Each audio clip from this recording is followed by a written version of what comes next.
Good morning, Kerfufflers. Welcome to the wider Kerfuffle universe and the showcase here today. Absolutely chuffed to have the PVS guys on. Matt, Chris, how are you, my friends? You okay? Very well, very well. We're ready to go shopping. Yeah, we're all branded. Shopping or ram raiding? Well, I feel like we look like Bane out of Batman, or alternatively. I think you're kidding yourself, if I'm honest, mate. Yeah, that was a good, wasn't it? Okay, maybe Sub-Zero out of Mortal Kombat. I don't know. Danny DeVito as the Penguin.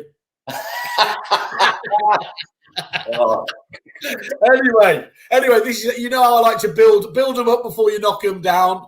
Absolutely chuffed to have you guys. As you know, and anyone who lives under a rock knows, the Property Video Solutions are the preeminent, leading providers of video to the property industry.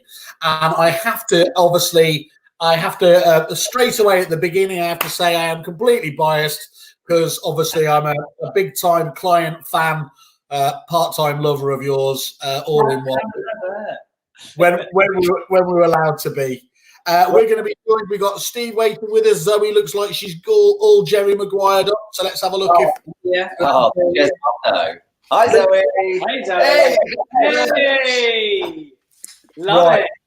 Resplendent in the pink, and it's even matching your customer service boards behind. That was very well thought out. How are you? You okay? Yeah, really well, thanks. Hello. Twice in a week. Steve, I know. No.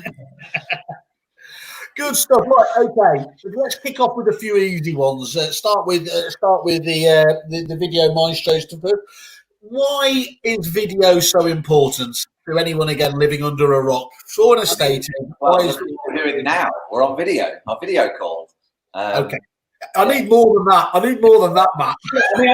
I think we sort of say this, to a few, to people often. A few years ago, video content was an interesting sell, I guess. When you're talking about video as a part of your marketing strategy, people would say, "Oh, it's we like it, but it's quite expensive." And yeah, we do photography, and obviously we meet people. Maybe. But over the last 18 months pre-COVID, people getting to grips with the fact that actually video content is vital for their strategy, their marketing strategy, sort of nationally and locally, regardless of scale of company. I mean, we're dealing with locally from anything from a pub who's launching a new service, all the way up to someone like, you, Simon, who's launching an entirely new sort of national business, or a small to medium-sized enterprise. And people were starting to get to grips with the fact that video was becoming really, really important. And then obviously COVID hit us like a freight train, and everyone's had to use video conferencing. This is obviously StreamYard, but, Zoom, which was a little known thing for business, for business owners and sort of, the more modern business user, have now become the staple diet of a family quiz night or, a few beers with friends on a Friday evening. So people have become used to, and we've sort of tried over the last few years to encourage people to get over their fear of standing in front of a little tiny lens, and that fear has almost been eradicated by COVID. There is no now, I can't get in front of a camera, I won't do it, because people have been doing it at home for the past 4 or 5 months, So I think that is disappeared. And the need for strong, bold, imaginative digital communication is now vital for any business's marketing makeup, because without it, you have what we kind of refer to as empty shop syndrome, where you've effectively got a business that looks pretty on the outside, but as soon as you walk in, there's no one visually or digitally to greet you. But it is on that digital platform, isn't it? That's what you're talking about there. Yeah. So, you can have the nicest looking website, can't you? But actually, if there's very little content there from that point on helping you on, you're going to suffer from the dreaded bounce, aren't you? Yeah, well, I mean, you guys all know Troy Malcolm, like fantastic Australian agent, and we were chatting to him last year at one of Stephen Brown's gigs, and he told the room that he was sort of talking to that, people are looking at your digital fingerprint like maybe 6 months before they even pick up the phone or send an email to you. So if they're trying to research you online to make a buying decision or, for some help or advice, hints and tips, then they'll have already met you. But if they haven't met you in video form, then, what's the good of a meet the team photo where someone's just having a corporate in front of a nice background? Like, yeah, that's cool to see a photo of someone, but quite quickly, over maybe 2 minutes even, you can really get a sense of what someone's offering and maybe as a person what they're like. So people are researching all of us all the time. It's just a case of putting some content out there so they can meet you, essentially. Yeah, I've heard that 6 month stat. Have we ever had that kind of validated from any research? It'd be really interesting to see just how scientific that could be. What you've got to ask yourself is, if you were going to sell your house tomorrow, you were going to find a letting agent to market your tenanted property. I know. I've been looking to move house. My wife's not as keen, but I've been looking to move house for about 3 years. And so I've drop tested the market. I've looked at what's available locally. I've looked on Supplier and Rightmove, and I've looked on the market, and I've looked at what local agents are selling and all those other things. And I've actively been engaging with the property market, not for work, but personally, for about 3 years. And there's only one agent I'd use in Grantham because I've seen his content online, and I would have used him pre-meeting him, actually. And that's what's important. You have to remember, when you're dealing with someone's most valuable asset, their home, it's not a snap decision to sell your house. It's not a snap decision to change your letting agent, or a snap decision to decide you're going to relocate to another part of the country and for work. These things are planned and they're premeditated. So if you have a non-existent digital shopfront, effectively, and your face is nowhere near that, then how can people know that you're the person that they should be using and trust? But look, far be it from us to say how valuable it is. We've got Zoe here and Steve. Yeah, I was going to say, Zoe, is it fair to say, I don't think you weren't enamoured with the whole idea of video, was it, not too long ago? And you've taken to it to a duck to water, as they say. What was it about you that first of all concerned you, if you can remember back that far, and what convinced you in the end that this was really something that you needed to do? Right, there's a lot of things. I don't think it was that I was never not enamoured with it. It's just everything else seemed to get in the way of it. And you use the excuse. I mean, there's obviously this element of fear. Well, I'm not that fearful. I'm quite outspoken, as you might have noticed. And that's never been the issue for me. It's always been there's been other stuff going on. And I think I went on a course, God, I can't remember when it was, with these two. 2 years ago. And there was a group of us there, and someone made a remark that one of you will fly, the rest of you won't bother. And I'm like, nah, I'm not going to be one that won't bother. I'll get on with it. And then, just like I say, you get back to the office like you do when you go on a course, and you say, I'm going to do this, and then you don't. And I think a few things happened to me. Something happened to me personally that made me think differently about everything. And I just, my mantra now is, it is what it is, and you get on with it. And I think sitting at home and thinking, we're away from the office. I want people to know that we're still out there. So I just got on with it. I mean, I'd just started doing a few little buy-to-let videos before we went into lockdown, and then I just went a little bit crazy. But just looking at that and other things that we've started doing, because I think with everything, it's got to be a culmination of video. I think you've got to do your targeting on Facebook. So I now have, I suppose, core people that I work with and go to that help me with that side of things. Paul Long doing the Facebook stuff, because it all links in with each other.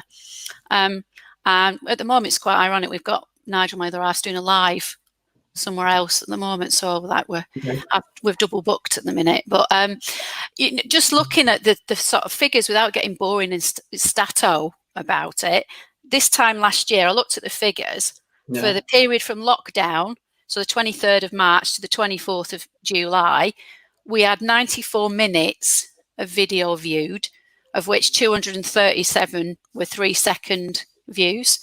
Same period of time since lockdown, 20,000 minutes viewed and 47,800 3-second views. No, you're gonna not speak for itself. You're going to have Netflix on the phone to you with that level. But I mean, them figures, there's people out there, I don't know what Steve's figures are like, that are doing absolutely crazy. And that's not paid, that's organic.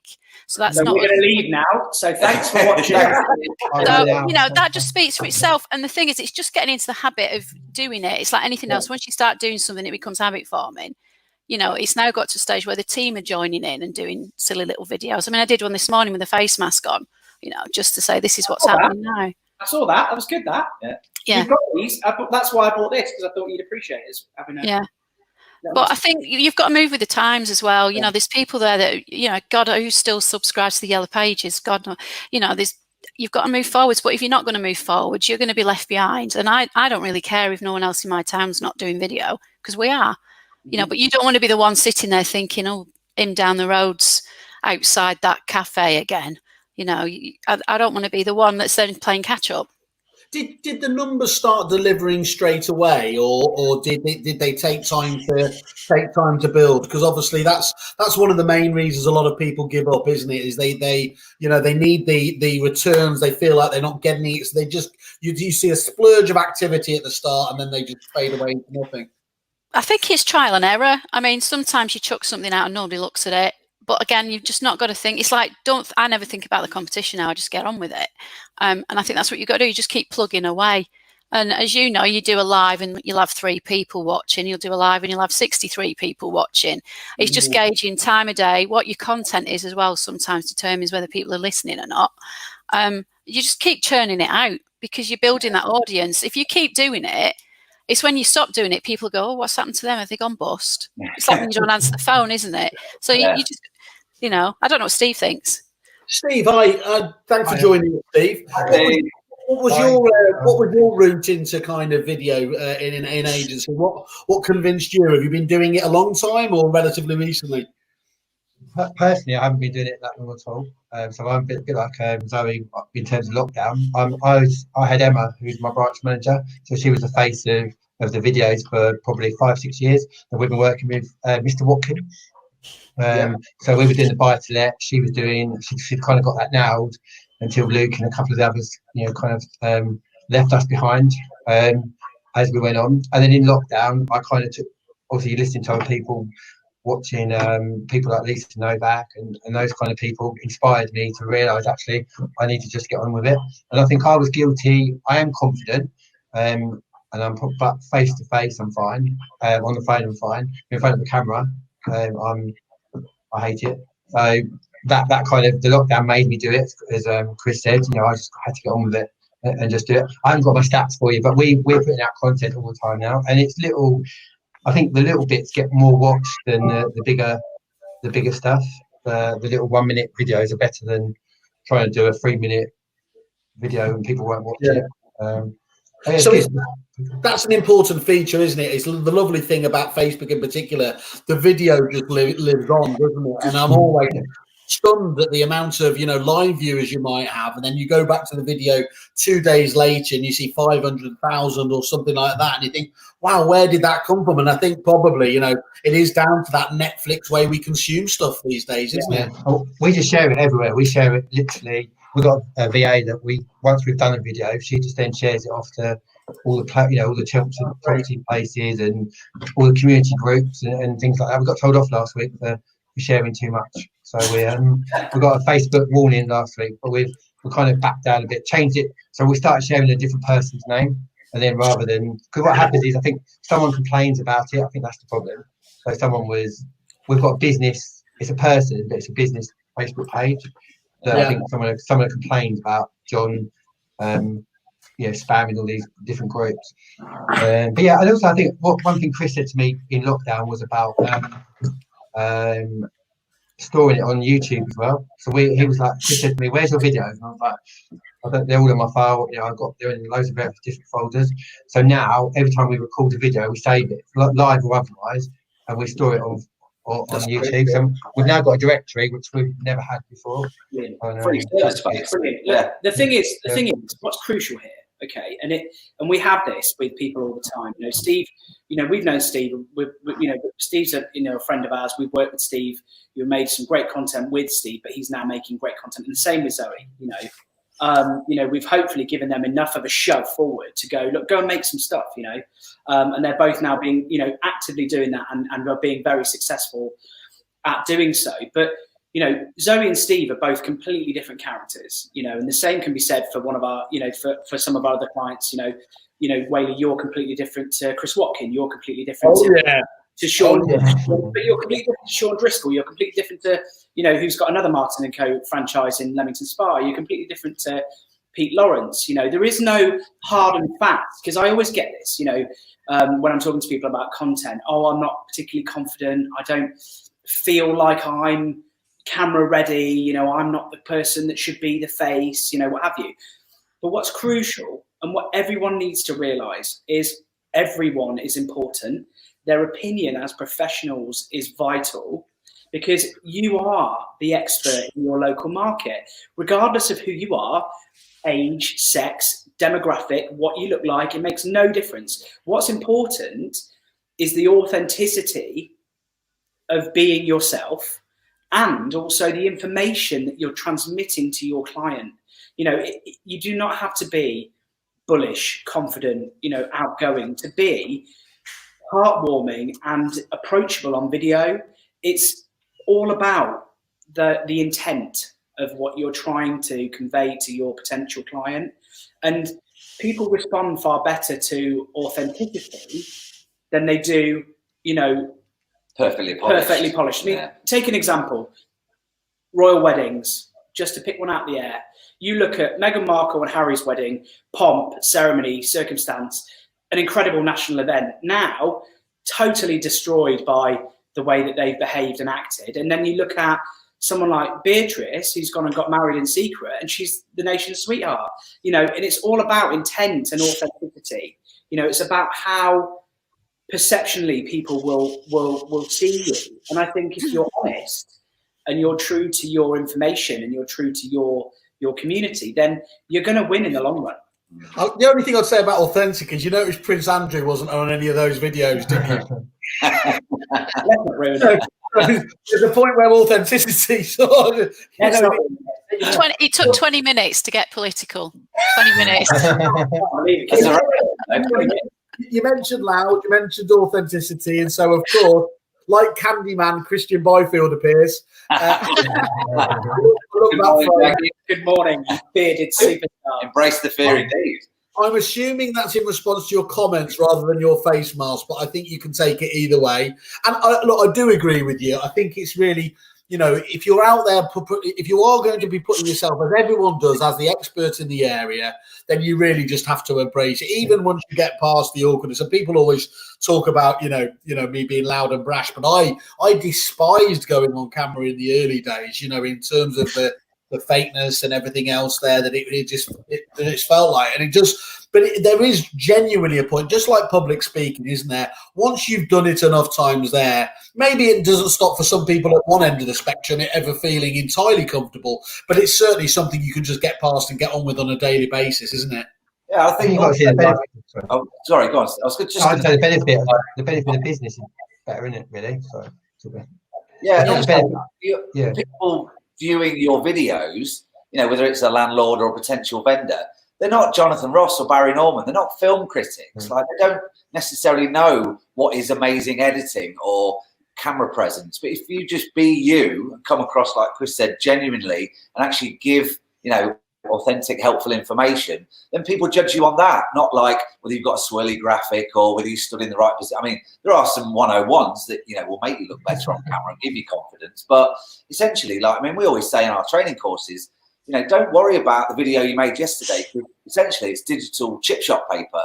You know, it'll hang around in the ether on a timeline somewhere, but there's so much video content on all platforms nowadays that you probably struggle to find a video you made last week on a timeline, because there's so much you know, sort of superseding and preceding it. So, and as Zoe said, it's all subliminal advertising, isn't it? It's just, look, even if you're not even paying attention to that, you notice that person up on your timeline, and you know that these are the people in your town or village or whatever else area that are talking about property. And that has, you know, again, it's almost one of those impossible to quantify kind of things, but we don't need to do this to death, because science and marketing research shows us that this works hands down, doesn't it?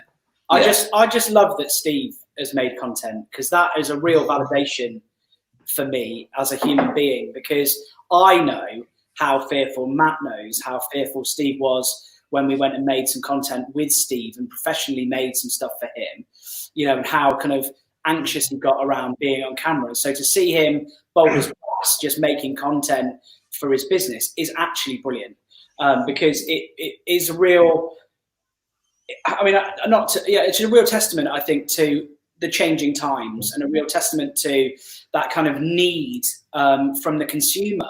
You know, it's all well and good us going, oh, you need to make video content, you have to pay us to make it. Actually, that's not true. No. Crucially, what's important is your consumer demands this now. You know, if you look at the largest emerging platforms like TikTok, for example, I mean, obviously, you know, there is all this. Big fan of TikTok. I know you are. You're a huge fan. But the Americans have got their own version now, because they're going to kick China. Keep the Chinese. But you know, there is a reason why Facebook pulled forward their Facebook rooms. There is a reason why Google have made Google Meet free. You know, because they've lost traction with Zoom. They want to keep people on their platforms. You know, there is a reason why TikTok has exploded, and it's because the consumers are demanding video content, and that's how they want to consume information. You know, gone are the days of a 500-word press release. You know, I was a journalist, you know, 10, 15 years ago. Maybe even. It doesn't look old enough, I know. I'm a bit grey around the gills, but you know, a 500-word, you know, article in the local newspaper, that's dead now. You know, you might have someone who's got time on a Sunday read it, but actually look at how people are consuming news. It's two lines from BBC or Sky News on your phone, headline, and then if you're interested, you'll read it.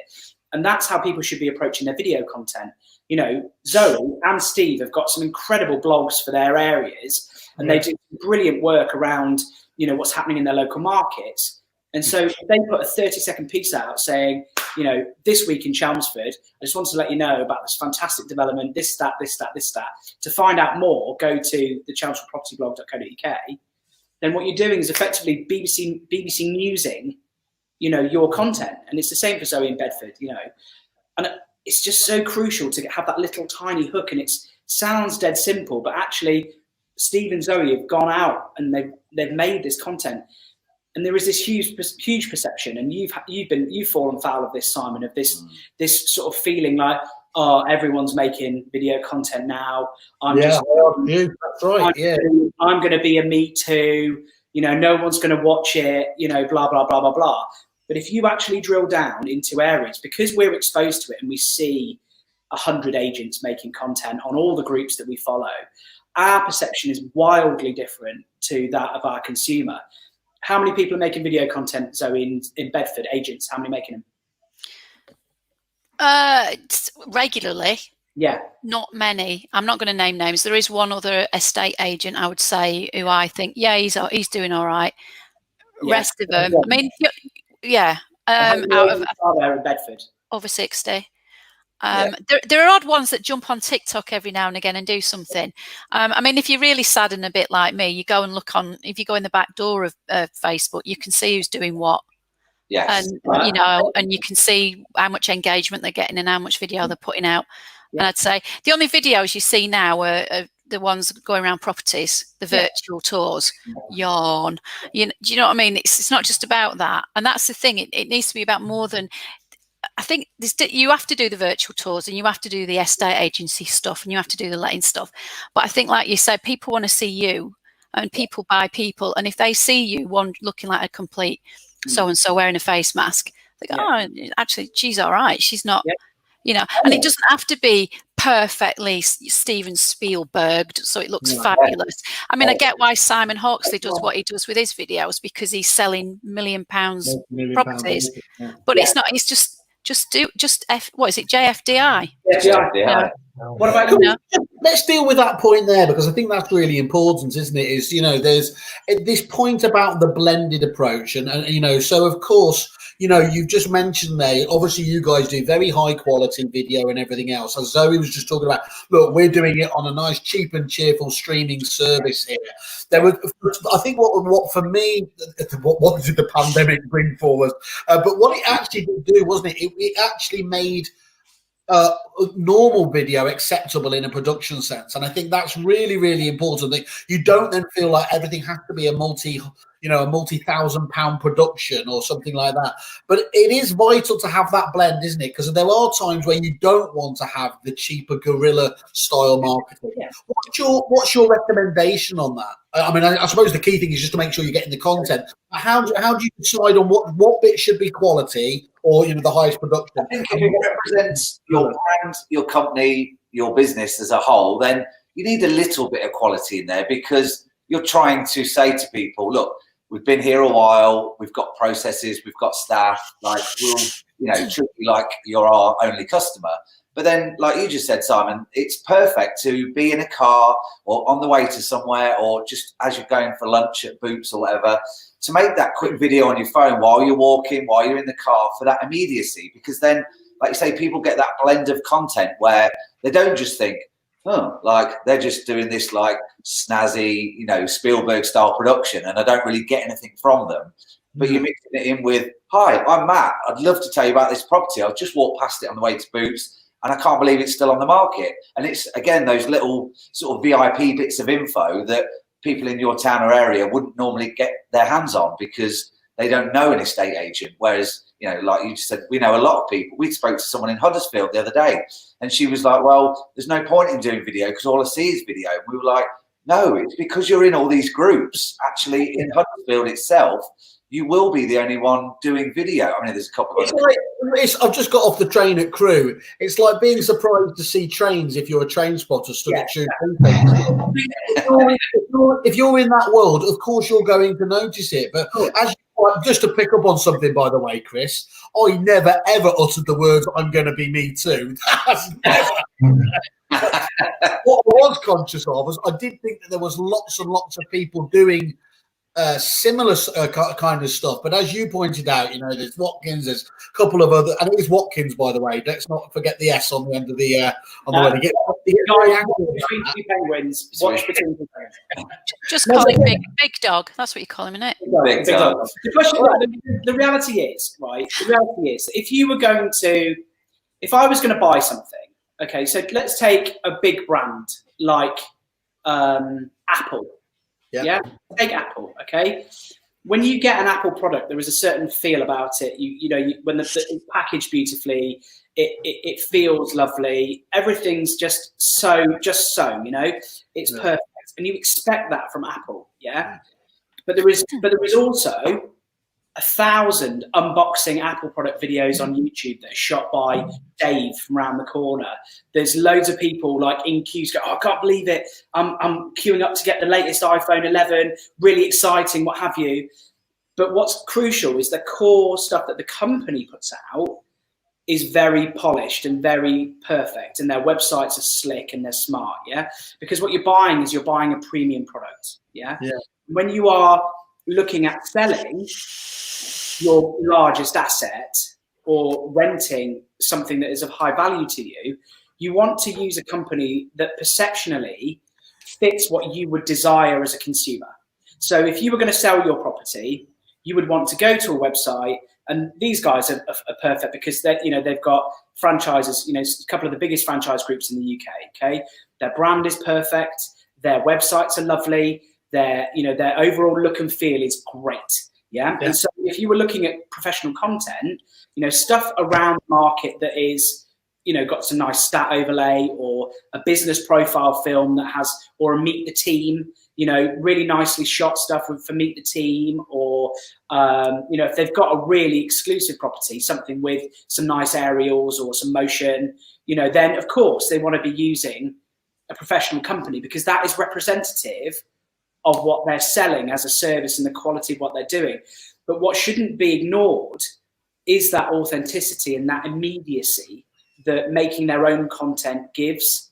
You know, it really is about that yin and yang between volume and having lots of content all the time that keeps you in the forefront of your consumer's mind. Yeah.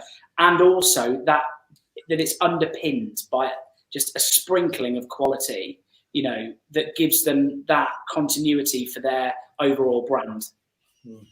Oh, we got a question here from Bradley. I won't ask you to answer it just yet, but I'll just chuck it out there and we'll come back to it. Brad asked, can he share top 3 tips for making a great video? So we'll come back to that. We've got top time at the end there. It's half an hour gone, so I thought I'd ask my first question.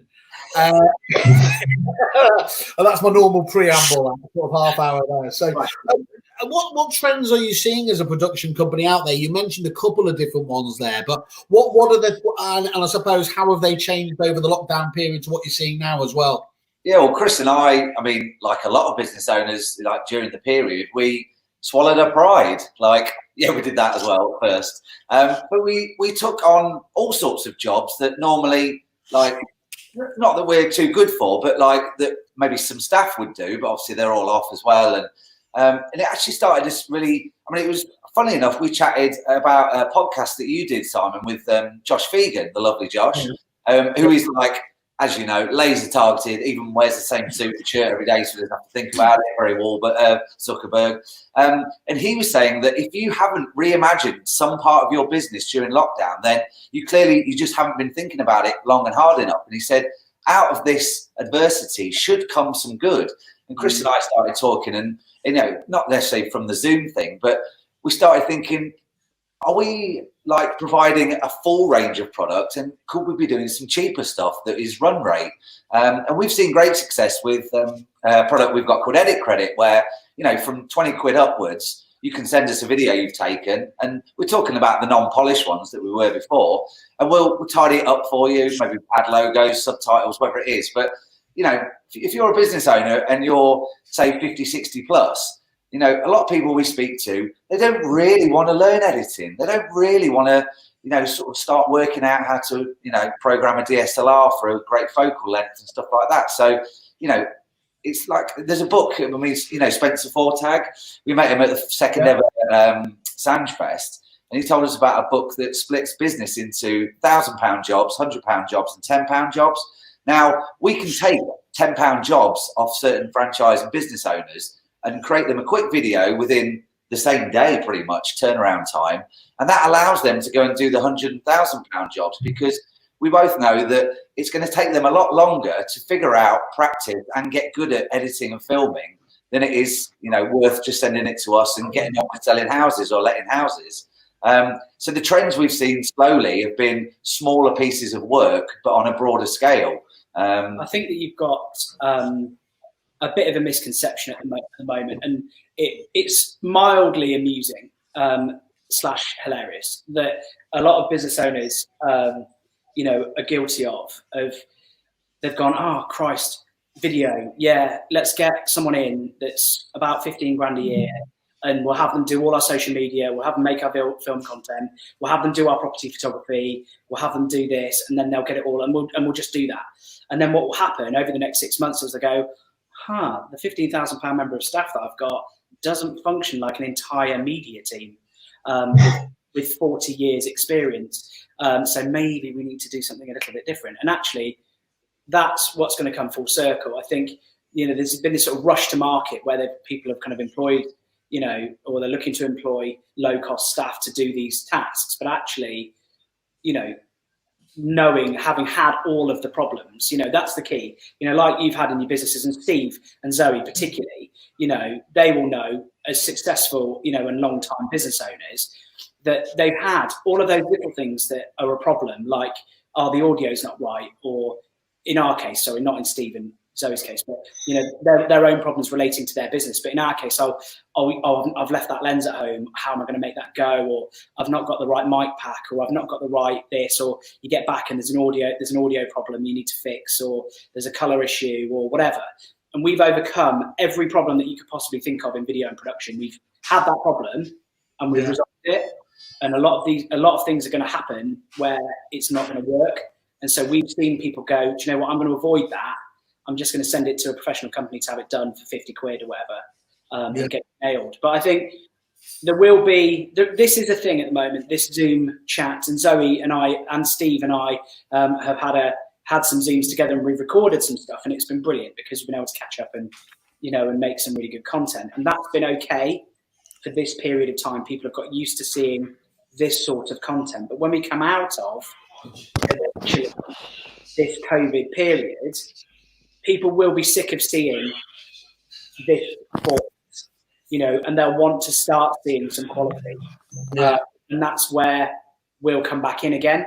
But we want to help as many people as possible, but also stay in business, which is crucial. Yeah, exactly.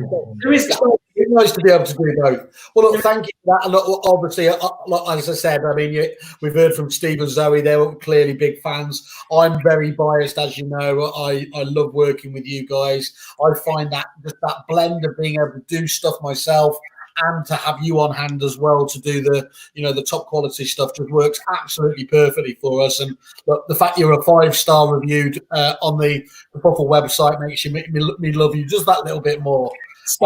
Thanks, Mum.